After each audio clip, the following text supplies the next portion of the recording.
When I was a baby, I was baptized as a Catholic, and nothing wrong with being a Catholic. But I was baptized, but I never grew up in the faith. But I'd always had like an interest in religion and things like that. So I kept kind of in the loop, if that's the right way to describe it, as I was growing up. The person who invited me was actually a fellow teacher, who's an art teacher.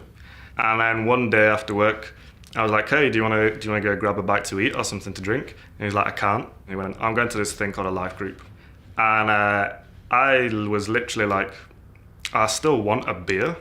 So maybe if I go to the life group, after the life group, we can go get a beer. Because I didn't even know what a life group was.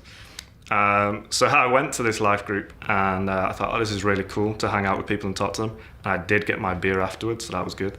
But then I was like, well, if I went to that, maybe the church is quite good to go to. So I went to the church, and the first time I got there, I said to the guy, I was like, "Where's the altar? Like, where's the pastor or the priest going to come out and do their sermon, or she do the sermon?" And he was like, "Yeah, just wait." And I was like, "Why is it like a rock band setup?" He's like, "It's fine." And I was like, "Why am I sat in chairs that's like the cinema?" He's like, "Just wait." So I was like, okay.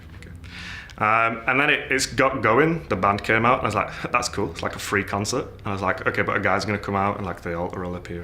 And he never did, and like this screen, just like this blast of music came out, and I was like, maybe it's just an intro hype video for the person to walk on stage. But it was literally like watching like a film, and just lots of things that were said by, I think it was Chad, just resonated. And so I kept going to the church, and the only person at this point that knew I wasn't a Christian was the art teacher and his wife. So on the service of the day where I gave myself to Christ, I just felt this overwhelming sense to start singing. So I was just singing, then I went to the youth group and listened to this testimony, and it just really resonated.